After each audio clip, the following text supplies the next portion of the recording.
Welcome to the Standards Michigan weekly focused teleconference. This week, we take our inspiration from Russ Cheney, the CEO of the International Association of Plumbing and Municipal Officials, who explained how IAPMO migrated from a standards development platform dominated by government safety enforcement to a standards development platform that included all stakeholders from beginning to end. The historical perspective from the IAPMO standardization journey is enlightening and similar to the journey made by the International Code Council when it merged 6 different regional building codes into a single building code in the late 1990s, with one important difference. The IAPMO adopted the balanced stakeholder process required for ANSI accreditation. The ICC did not. For more on that part of our discussion today, I will be turning it over to Mike Anthony, but first I'd like to welcome our call-in guests. First of all, we of course have Mike Anthony with the University of Michigan, Dennis Johnson, also with the University of Michigan, Mike Toner from LA, and Mike Oliver. Welcome to all. Thanks, Christine. And I will turn it over to Let's Mike get started with Russ's statement here. I think it's very enlightening. It's important for us to have a little history about IAPMO's involvement in the development of codes and standards for use in the plumbing and mechanical industry. Approximately 15 to 20 years ago, IAPMO did not use voluntary consensus process. We used a process that limited voting rights to government inspectors. And although the industry was permitted to vote throughout the process, at the end of the day, only inspectors determined what ultimately got into our codes and standards. And we recognized in the mid-90s that that process was going to be antiquated. And as a result, we made a determination and ultimately a commitment to utilize ANSI's definition of voluntary consensus standards as the underpinning process in everything that we've done since, in the development of our model codes, the Uniform Plumbing Code, Uniform Mechanical Code, the Solar Energy Code, and the Swimming Pool, Spa, and Hot Tub Code, as well as our product standards and I think that's where I'd like to stop it on this. So we're starting from this particular iShot tells you, I've grouped these into what would be regarded formal ANSI processes. That means that the public can have input. It's generally unfiltered by a committee that decides what's a good proposal and what isn't. Some of the others don't do this. Now, there's business reasons why there would be a filtering committee. It has to do with the shortage of people able to attend the meetings, and you don't want a lot of especially in some of the larger documents like the building code, you don't want to see a lot of documents, have a lot of proposals, and bog the committee down on what might be considered trivialities. Of course, if you're the person submitting the idea and you're new to the process, maybe you'll make a few mistakes. You might say something silly. NFPA allows silly stuff to get through. I know that because I proposed some silly stuff. I've been on the National Electrical Code since 1997. And I think I probably, if somebody were to count, probably several hundred, closing onto 1,000 different ideas I put in front of on their committees over the years.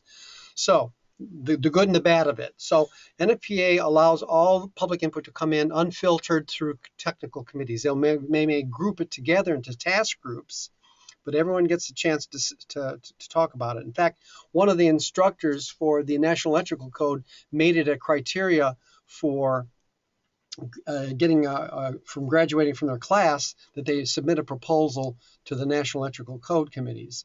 I think our system would change quite a bit if our education system would change quite a bit, even our economy, if that was done, and if standardization activity were driven deeper down into an engineering or a college curriculum, for example. So again, Russ Cheney explained the IAPMO process. NFPA, in my mind, just because that's where I grew up in this industry, has the gold standard. UL is also quite good, but they deal with consumer products and primarily safety. IEEE, again, the good and the bad ideas come upward equally and handled well. ASME is a little bit different. I think most of their documents, except for the elevator code. The elevator code is something unto itself. I think I wanted to draw attention to that on the next slide. But in general, ideas are brought up and from the work unfiltered up to a voting committee, and that voting committee is assembled from a balanced group of materially affected stakeholders. It's not like some other organizations that only allow their members to vote on what will come up, and we'll talk a little bit about that. ASHRAE has a very good standards development regime. It runs very quickly, of course. It's running about every 30 to 45 days. So when you run a continuous maintenance operation, which in some technologies, in some spaces like energy and sustainability, you need to move fast. UL often needs to move fast because of the way consumer safety is affected. So I won't talk too much about this. I will say that the University of Michigan did, shall we say, catalyze the ANSI accreditation of APA and the Simon Institute. Actually hold APA's vote on the National Electrical Code, and after many years, I've managed to talk their administration and their leadership into becoming ANSI accredited. So that just happened within the past few months. We also did something similar with the Simon Institute. They will follow a formal ANSI process in which all ideas are unfiltered and everyone can vote on the final product. Okay, here's where things get a little bit dicey, but rather intriguing. As I mentioned, the International Code Council, because the building code tends to have there's a lot of interest. That's a document that's used all over the world, or excuse me, all over the United States. That document needs to you can't bog down volunteer committee members for 3 weeks. You're lucky if you get these people for 3 days. So it makes sense that they have to do those things. Now, some of you, if you'd like to go back to, I believe, sometime in February, we had Fred Grable come in. He called in on one of our teleconferences, and we talked a bit about the National Technology Transfer and Advancement Act. So I won't say anything more about International Code Council other than to say that they have to do what keeps them in business. And as I like to say, if we don't keep these organizations in business, then we're going to have legislators and their summer interns writing codes and standards. And that's not what we want. That's probably not what America wants. Surprisingly, the American Institute of Architects, while they are an ANSI member, they're not producing ANSI accredited documents to the best of my knowledge. The Financial Accounting Standards Board, you might have seen one of our blog posts earlier this week. They are revising the document for how nonprofits report their economic activity. And so that might even be interesting to you, Mike, since you're running a nonprofit there. I know you're an attorney. That might be of interest to you. So we're having a couple of teleconferences on that one. NCAA is actually not a standards developer, but I've been on the receiving end of their requirements when I was doing design for athletic department. They have lighting standards for largely television. And there, of course, there's limits on the field. That's divided by sport, and they tend to. So they have guidelines. There may not even be a need for them to be ANSI accredited, but regardless, they're noteworthy because athletic activity on college campuses is very important to brand identity. And as a parent of an athlete, I know that's important. Now, I mentioned ASME, and I'll speak specifically about the elevator standard, which tends to be that committee meets all over the world 3 times a month. And they have a number of committees where ideas, we don't have time to show you how these ideas flow up. So there's a very complicated way in which ideas will finally get to a final committee, but that final committee will tend to reflect what we call incumbent interest. Incumbent interest, if you can look back farther upstream on our webpage, generally are manufacturers, insurance, labor, and enforcement who want to make markets for their activity. And it's, again, all well-meaning. This is America. You're allowed to make a market any way you can legally. So one of the focuses, what instigated, motivated me to want to use this particular Russ Cheney's inspiration was that very often you run this fine line between the enforcement having their principal concern being safety, but it also could mean economic activity associated with enforcement activity. So in a certain sense, they're making markets for themselves.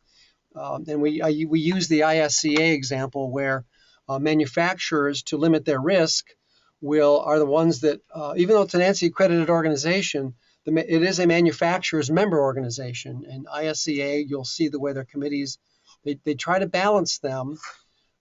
There's nominal balancing there, but and I suppose it's the best you can do, particularly in the safety area. It gets to be very emotional because how can you possibly be against safety? And this is one of those fine lines we get into, is that our enforcement people, we need their respect and their buy-in, but very often they're given to excess also. And of course, they think quite the opposite. The user owner is taking too many risks. And along comes FM Global with their own process. So it's very much a mixed bag. My general point is that we have to be careful.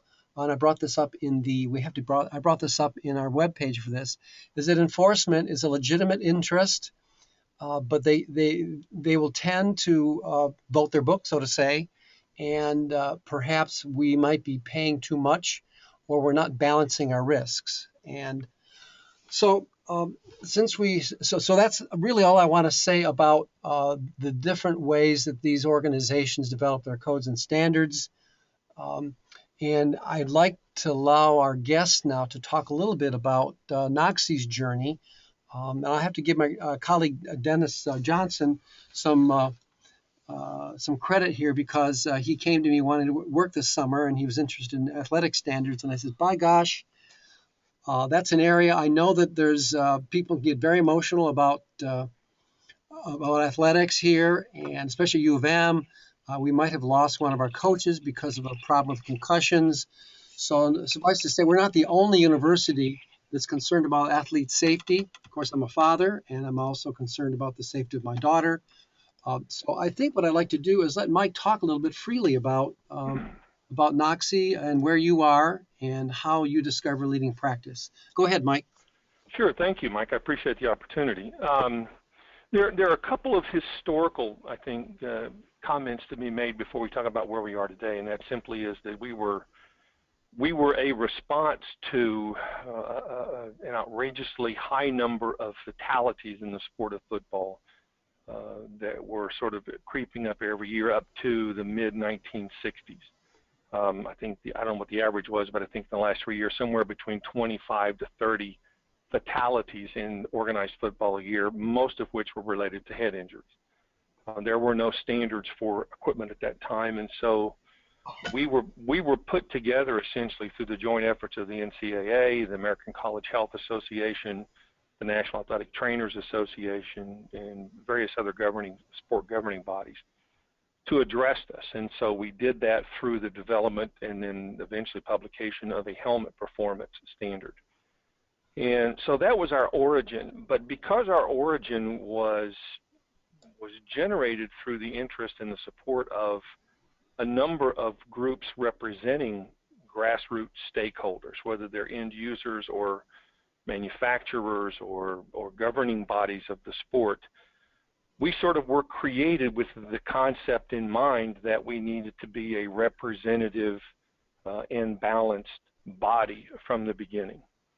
And so our bylaws specify that the people who make decisions about whether to adopt a standard or what the standards specify and how they're to be implemented, by definition, come from representative organizations, not individuals. So you can't join the group, but if you're a trainer, for example, if you're an athletic trainer, the NATA may designate you to sit in one of their 2 board seats on our organization, or the American College Health Association, or the American College of Sports Medicine, or athletic equipment managers.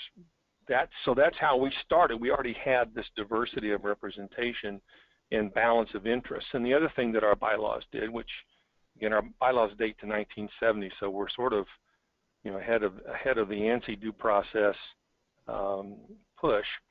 But they also, in apportioning the organizations, made sure that none of these interest groups, and there are approximately 3 different ones, which is fairly typical, but none of the interest groups had any dominance in votes. There were, and I think continue to be, approximately 16 votes on the consensus body. No interest group has more than 4. So we've been operating under what essentially is an ANSI due process procedure for a long time. Where we differ from some of the organizations you've mentioned, and certainly NFPA is one I'm familiar with from some other work I've done, is that we're not looking to draft or publish or create a standard simply because that's what we do. What we do is respond to circumstances. So if someone's able to identify a risk that can be mediated through either an improved standard or a new standard, and it's in the area that we have the expertise, athletic equipment, and a governing body is interested in adopting that standard for enforcement, then we will start the process to either create a new standard or revise perhaps an existing standard. We're going through that and just finished that process right now with field hockey standards, for not only for headgear but also for balls. And so that's how we responded. What makes us unique, again, among most of these other organizations, Mike, and I think you mentioned it earlier, is that we don't exist within another structure. Most of the ANSI accredited standards developers exist within industry associations. So the National Building Association, or Builders Industry Association, that is an association of those who are involved in that business, have as a subcommittee a group that develops standards. And because they're developed within an organization that has a very specific and well-identified interest, it's very important that those subgroups have a balance on their membership. Because we don't exist within any of those organizations, we're fairly free to make sure that from the beginning, all the people who are involved in our decision-making process and votes are already in that balanced and distributed representation group. Mm-hmm. Apart from that, we follow essentially the same procedures. So we have a technical director. Actually, it's a laboratory, an internationally accredited laboratory affiliated with the University of Tennessee that we utilize to provide all of our technical support, from research and development of testing methodology to assessing and sort of vetting our standards. We have a director of research who is an emeritus professor at University of North Carolina in their exercise and sports medicine department, who manages our research, a grant administration program. And so where we have or need technical expertise, we have those entities within our structure that do that. And our standards adoption and development implementation procedures recognize that and provide a specific process for getting from concept to a black and white standard on paper. Mm-hmm. Well, so you've filled in a lot of the in-between nuance that I wasn't able to do using a practical example. Another example that I like to use to ask a rather tough question is and I'll start from military equipment. In fact, we'll talk about a military hammer, a military toilet seat. There's always been jokes out there. There used to be a senator that give once a year, just before election season, he would say, "Look how much the military paid for this $800 hammer." And I think he may have been a senator from my home state of Oklahoma, who's now no longer a senator, but what's the guy's name? I know the process. I'm trying to remember. I couldn't tell you. It was he inherited it from one of his predecessors, and I think he's passed it on since he left. Sure. So that was a case where the military, they couldn't meet the military specifications. Somebody in the military was making a hammer, the specifications, the way it would perform, the material, the handle, thing you would never think, particular characteristics of a hammer, you would never think were important.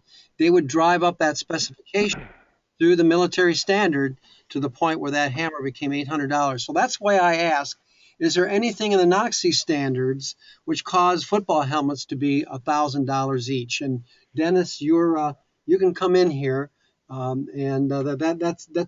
get paid to ask that question. It's a great question. Go ahead. It's a question that should be asked. And the short answer is no. But one of the reason the answer is no is because, first of all, our mission statement limits us to standards that are feasible. And so it's, anyone can draft a standard and say the helmet must prevent every possible injury. Well, that's not feasible. But certainly a helmet whose design and materials necessary to meet the performance requirements is going to cost $5,000 is also not feasible either. Yeah. So we're limited first by sort of the scope and context of our mission, but more importantly, our standards are performance only. We do not specify materials, procedures, assembly requirements. We leave all of the design questions to the manufacturers. We refer to them as design neutral standards. We tell you that a helmet must do A, B, and C based upon the science and the medicine of a particular injury or risk. How the company accomplishes that is completely up to them.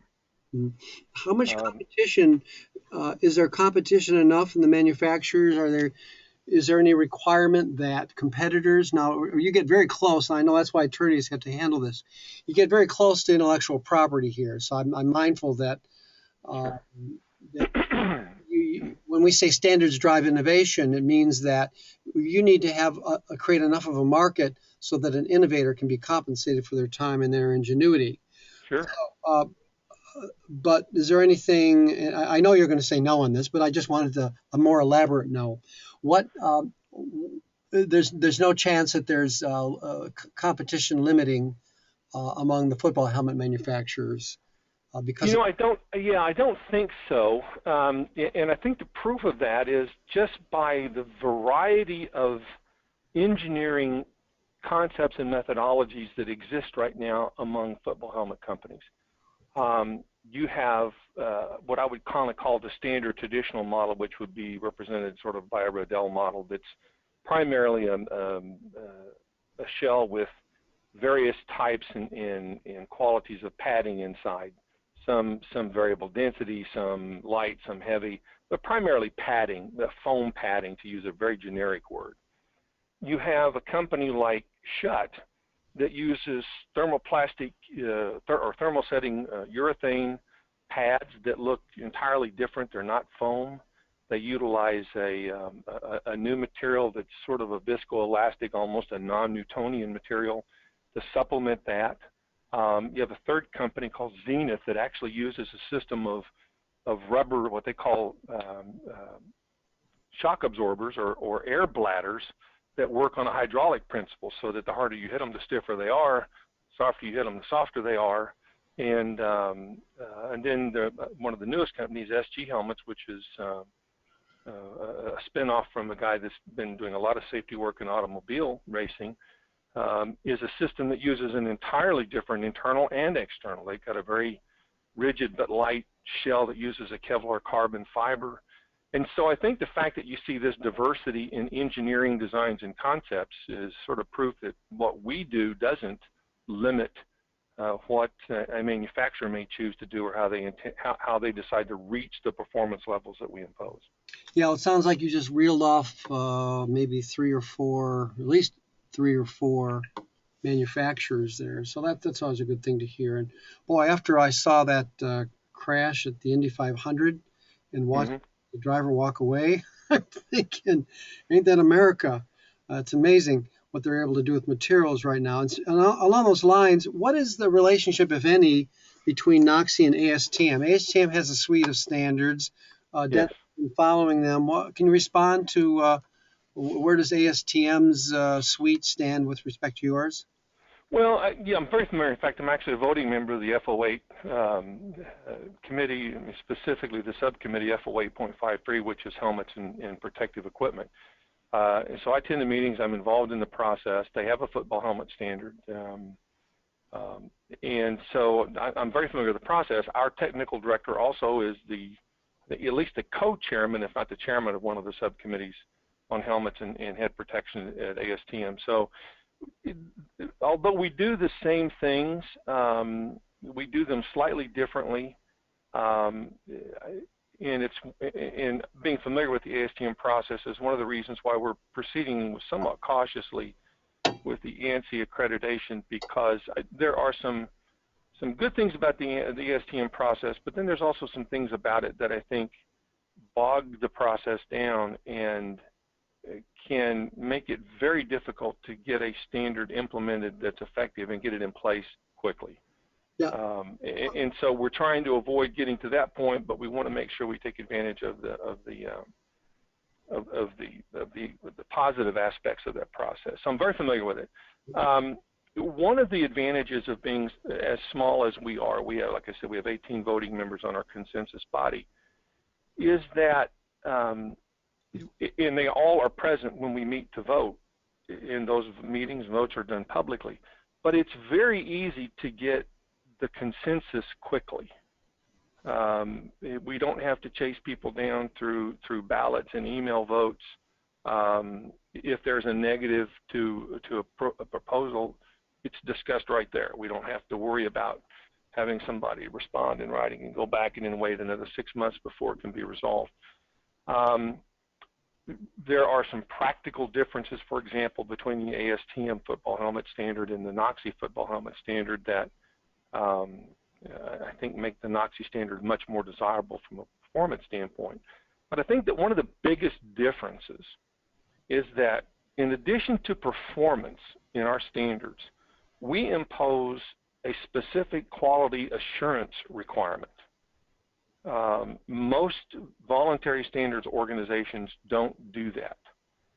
But we have felt it important, given what we're doing with personal protective equipment, to make sure that if a helmet is going to have our logo on it, if the manufacturer or an independent certifying body is going to certify that helmet as compliant with our standard, we want the highest level of assurance that every helmet with that logo will in fact meet the standards. And so we impose within our standards a very substantial level of quality assurance, essentially a 6 sigma level, although we're only looking at 1/2 of the curve, so it's really a 3 sigma, if you will. But we say that for those performance threshold levels, the manufacturer must be able to document that they meet that within 3 standard deviations, or meet it by 3 standard deviations. That's something that's unique to standards organizations. I don't know that I've seen that anywhere else in any other organization, but it's something we felt was absolutely necessary because the public's relying on that certification label, and without that being a part of the standard, there's really no way for anybody to verify that. We put your label. Can you see the label up on the screen? Yes. Okay, great. That's what we're looking for. I want to apologize to my colleagues at ASTM. I didn't put them on the list. Every week I always wonder how little time, how can I put together a reasonable 30 minutes in the least amount of time? That's just an oversight. I respect the ASTM system. Dennis had a question, though, about the committees. Dennis, do you want to ask him directly? Yeah, so the people who are on the committees, are these people from the companies that create the helmets? There are some. Okay. We have 2 board seats that are provided to the Sporting Good Manufacturers Association, now called the SFIA. And so they're able to designate 2 people for those seats. And typically they designate somebody from the association, so somebody from the administration. Historically, it's either been the president or one of his designees. And then the organization appoints someone from their membership.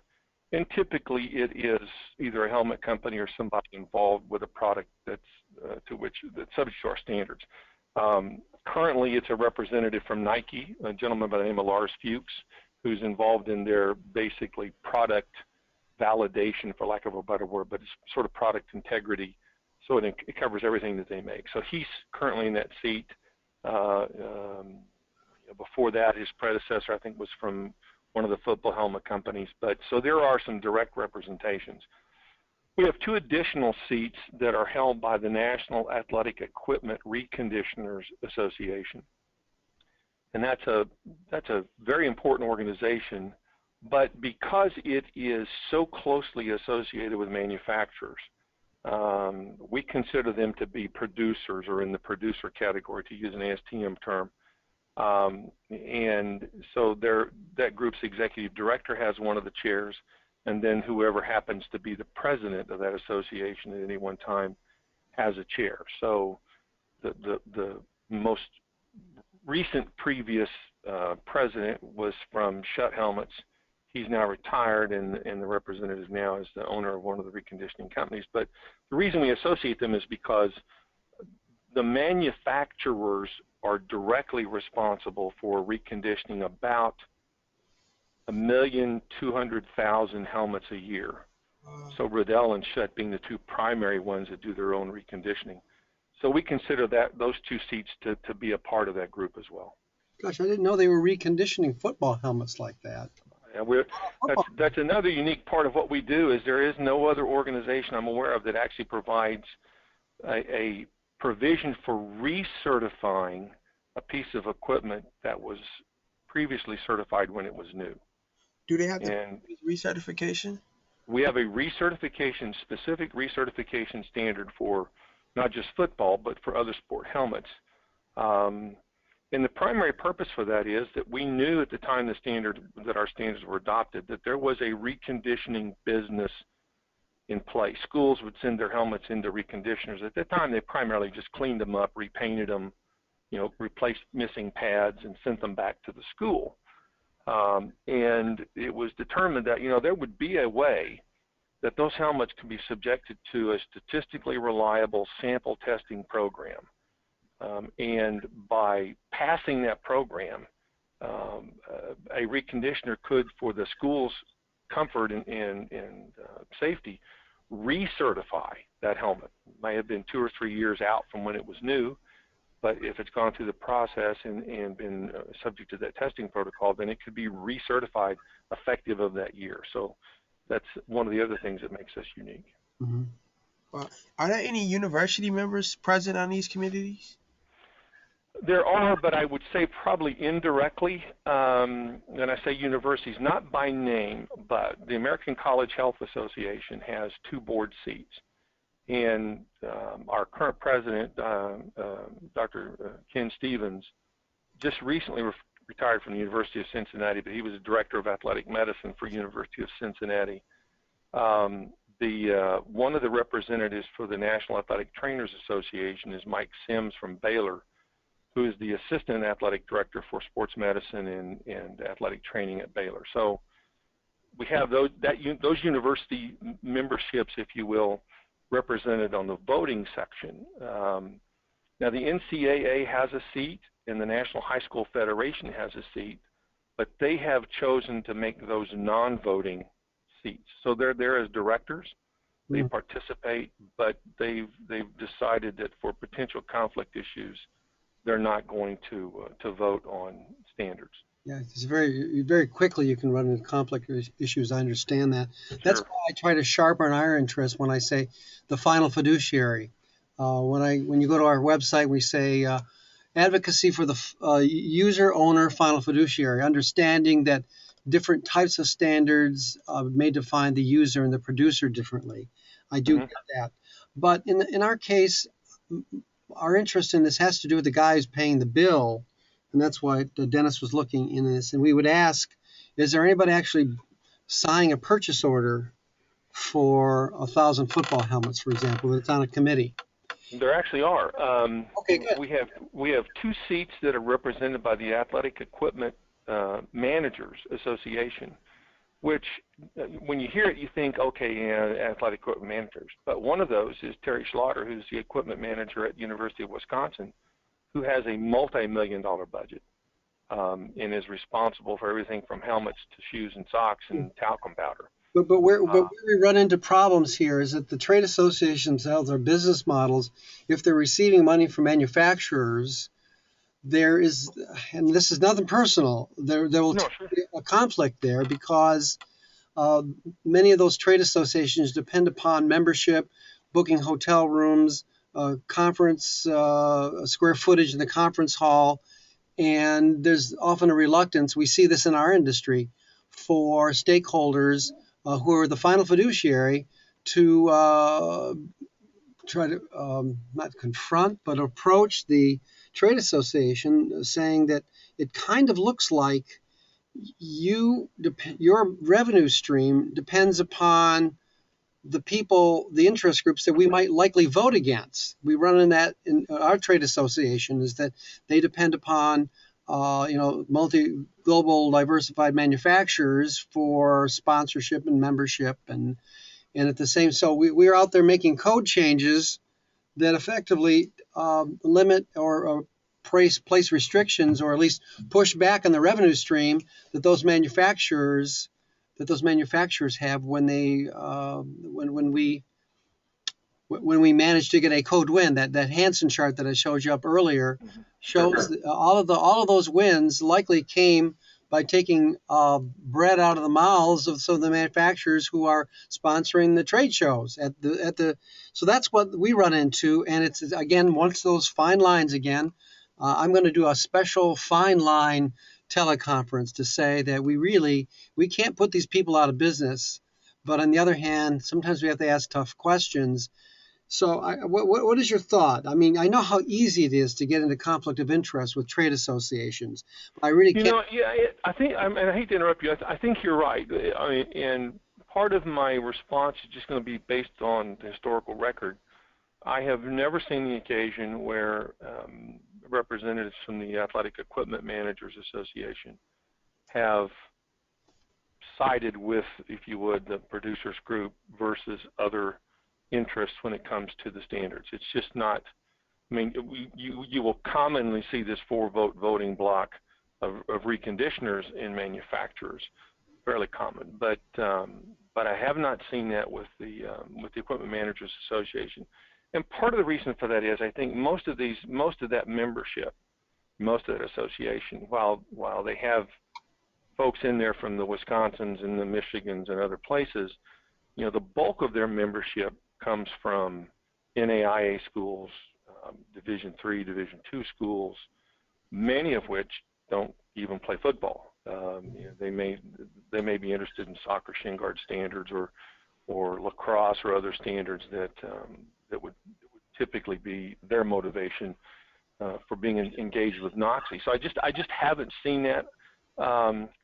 But one of the issues that you'll have anytime that you have a balance on your consensus body is if you're involved in the sport at whatever point, you're going to have some potential to be influenced by somebody else that's involved in the sport, whether it's a purchase issue, whether it's frequency of reconditioning, whether it's do you buy new helmets or do you replace them. There's obviously a potential with coaches, and we do have a representative from the American Football Coaches Association on our board as well. But I've never seen that sort of polarization. Yeah, maybe it's just unique to our group. These folks have been doing it for a while. They're very passionate about their interests, and certainly about the interests that they represent. Maybe the model works just because of the pieces and not the model. I don't know. Mm-hmm. Yep. I don't think so, but it could be that. Yep. Well, very often just the membership, the ability to even get to the meeting for the public sector. That's why on our website we're always careful to say that we're the public user owner. We're a different kind of economy. We're the public sector, and there's high school athletic programs, and there's not a lot of money there, and so that's why we like to put ourselves out as somebody that everybody else, the incumbent interests, are able to build the cost of their advocacy or their standards activity in the price of their product or service. We're not. We're the final fiduciary. And I asked the question, and you've been very collegial and insightful, and you've made much more of a fully dimensioned understanding of the athletic standard space for us. And I hope that we'll find some time when maybe you can spend some time with us online and talk at length about maybe recycle an old PowerPoint you might want to show us. Absolutely, be happy to. We have a fair fair audience here that's developing over the years.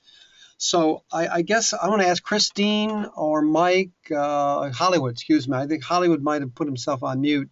Christine, do you have any questions? Dennis, any questions here before we start to wrap this up? I'm here, but I have no questions, just so you know. Hollywood is in and out. Oh. We're going to ask you to do some splicing, Hollywood. Go ahead, Dennis. Mike, what's the average cost for a football helmet? Boy, that's a good question, because I can give you the extremes. I think you can purchase a fully functional helmet that meets our standard for $65. Oh, wow. You can purchase one for close to $400. I don't think there's any that are more than that. Are these helmets? What's that? Are these NCAA helmets? It could be. It really doesn't matter the level. The unique thing about our standards is we don't have a separate standard for the level of play. Okay. The sciences tells us that the susceptibility to a head injury is essentially the same from a physiological standpoint, whether you're 15 years old or 25 playing at the professional level. But our standards recognize the difference in risk and forces, because bigger players have bigger heads, and so bigger helmets are tested with much heavier head forms, which are more demanding on the helmets. Mm-hmm. So we sort of compensate that for that way. But yes, you can find helmets at the youth level, I think for, $55, $65. When you get the more expensive helmets, what you're getting are some of the more recent technologies. You're getting maybe, for example, in the SG helmet, you're paying significant amount of money for the fact that the shell itself is a Kevlar carbon fiber, which is very expensive and hand laid essentially. Mm-hmm. But yeah, so if I could average that for you, but I'm not sure it'd be very useful. Yeah, that's very helpful. Thank you. I'll say that the manufacturers have been very generous also with their contributions. My son, my 6'3" son, he's only 15, plays on a Christian football league. And they're using, we could afford to get him a more expensive helmet, but mm-hmm. we want him to use the helmets of the other athletes there. So, and we get them for free. And a lot of manufacturers do that for organizations like that. So, well, to circle back, you've given us some insight into the NOCSE process. I'd like to say that these alternative standard development regimes, if there's any takeaway, it's that you can't expect the ANSI consensus process to be one size fits all. It has to be scaled to the size of the industry, to the intellectual property that it's protecting or promoting, and it's also, there's a practical reality is that it does have to provide a better platform for leading practice discovery that doesn't have to be run through a central authority like the federal government. So we're a friend to all standards developers. I don't want to ask tough questions. It's not my intention to do anything other than to keep debate and keep moving things along so that we continue the discussion. Now, along those lines, I have I guess I'm going to go through some of looks like I missed my spot in the Prezi. There are different types of nonprofits, and I've worked with Andy over, the past 3 or 4 years, discussions largely at many conferences when I was trying to get APA and some of the other organizations ANSI accredited, because we felt that it was supporting our total cost of ownership goals.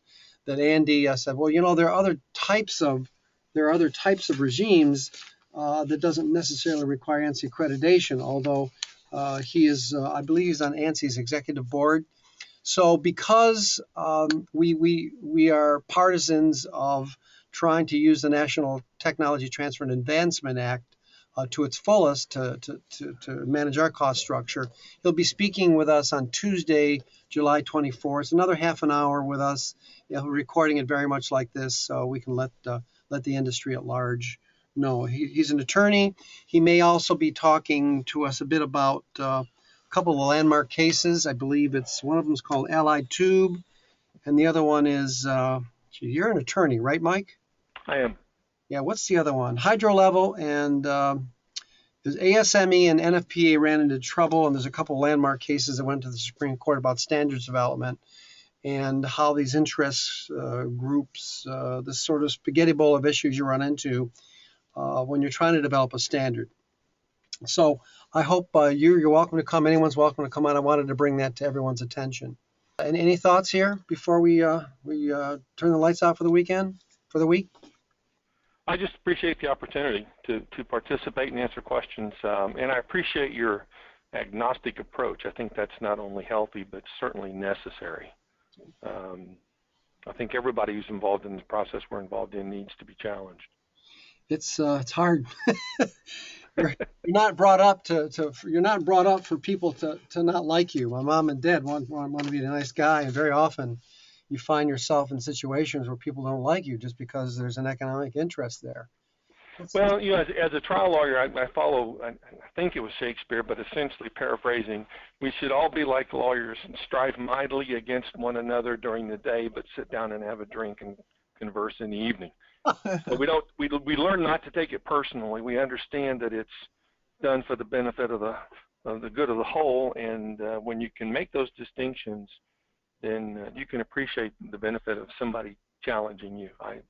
It happens to me regularly, and I think it's probably improved me a little bit as well.